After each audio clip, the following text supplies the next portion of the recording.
इस 15 अगस्त 2020 को हमारे अपने देश को आजाद हुए 74 साल हो गए। आज हम सब एक अखंड और एक स्वतंत्र भारत में सांस ले रहे हैं, जिसका प्रमाण हमारा राष्ट्र ध्वज तिरंगा है, जो आज पूरे देश में शान से लहरा रहा है। और इसी आजादी और अखंडता के लिए कई वीरों और क्रांतिकारियों ने अपने प्राणों की आहुति दी है। तो उन्हीं क्रांतिकारियों में से एक है हमारे राष्ट्रपिता मोहनदास करमचंद गांधी जी, जिन्हें हम महात्मा गांधी के नाम से जानते हैं। हमारे देश की आजादी के लिए इन्होंने शांति और अहिंसा के मार्ग पे चलकर असहयोग आंदोलन चलाया, जिसमें अंग्रेजी चीजों का इस्तेमाल भारतीयों ने बंद कर दिया, ज्यादा से ज्यादा स्वदेशी चीजों का उपयोग करने लगे।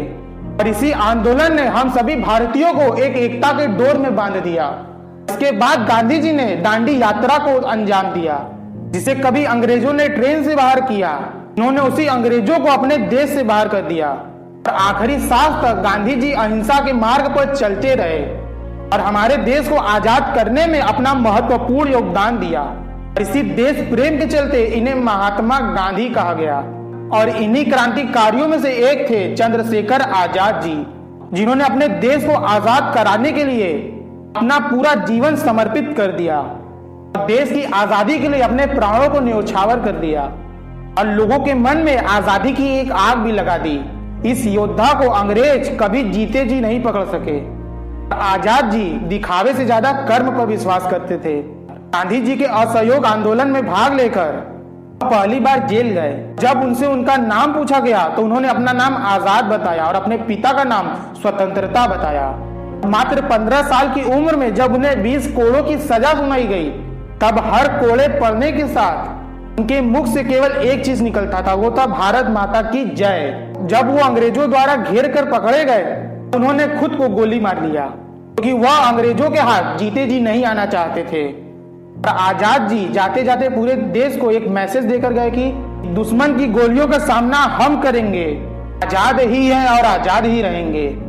और मातृभूमि के सच्चे सपूत, जिन्होंने अपने देश और अपने मातृभूमि को आजाद कराने के लिए, जिन्हें मात्र 23 वर्ष की उम्र में अंग्रेजों द्वारा फांसी दे दी गई, वो चाहते तो माफी मांगकर बच सकते थे, तो उन्हें अंग्रेजों के सामने झुकना कभी स्वीकार ही नहीं था। और अपने देश के लिए हंसते हंसते वो फांसी पर चढ़ गए। जिन्हें पूरा देश शहीद भगत सिंह के नाम से जानता है, जिन्होंने देश की युवाओं के दिल में एक आजादी की चिंगारी जला दी। मात्र 23 साल की उम्र में फांसी दे दी गई और जाते जाते उन्होंने यह साबित कर दिया कि व्यक्ति को कुचल कर कभी भी विचारों को नहीं मारा जा सकता। भगत सिंह जी हमेशा कहा करते थे कि सरफरोशी की तमन्ना अब हमारे दिल में है, देखना है जोर कितना बाजुए कातिल में है। मेरे सीने में जो जख्म है वो सब फूलों के गुच्छे हैं, हमें तो पागल ही रहने दो, हम पागल ही अच्छे हैं। इसी देश प्रेम और बलिदान के कारण इनके नाम के पहले शहीद जुड़ गया, शहीद भगत सिंह। तुम मुझे खून दो, मैं तुम्हें आजादी दूंगा।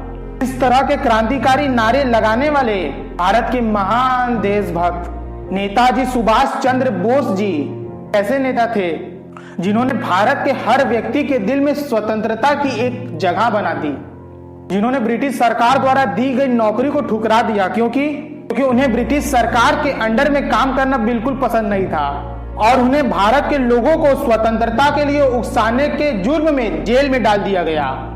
भारत की आजादी के लिए नेताजी ने ब्रिटिश के दुश्मन देश जर्मनी चले गए और फिर हिटलर ने उन्हें भारत को समर्थन देने का वादा किया। और जब विश्व युद्ध में जर्मन हारने लगा, तब सुभाष जी जापान के लिए रवाना हो गए। और उनके मजबूत इरादों को देखकर जापान के प्रधानमंत्री ने उनकी सहायता की। जापान की सेना के साथ मिलकर सुभाष जी ने आजाद हिंद फौज की स्थापना की, जिसे लोग INA के नाम से जानते थे। इसी दौरान नेताजी ने तुम मुझे खून दो, मैं तुम्हें आजादी दूंगा जैसी क्रांतिकारी नारे लगाकर, जिससे भारतीयों को ब्रिटिश के खिलाफ युद्ध के लिए शक्ति और भी बढ़ गई। इसी तरह देश और मातृभूमि की सेवा करते करते दुर्भाग्य से एक विमान एक्सीडेंट में उनकी मृत्यु हो गई। भारत को 565 टुकड़ों में बंटने से बचाने वाले, जिन्होंने एक अखंड भारत का निर्माण किया, और आज इसी अखंड भारत का श्रेय सरदार वल्लभ भाई पटेल को जाता है। देश की आजादी के लिए सबसे आगे खड़ा रहने के कारण उनके नाम के पहले सरदार जुड़ गया, सरदार वल्लभ भाई पटेल, जिन्होंने भारत को खंडित होने से बचाया और 565 सियासतों को एक किया। इसी मजबूत इरादों के चलते इन्हें भारत का लौह पुरुष कहा जाने लगा, जिसका प्रतीक इनकी प्रतिमा स्टैचू ऑफ यूनिटी है, वो विश्व की सबसे ऊंची प्रतिमा है और एक अखंड भारत का प्रतीक है।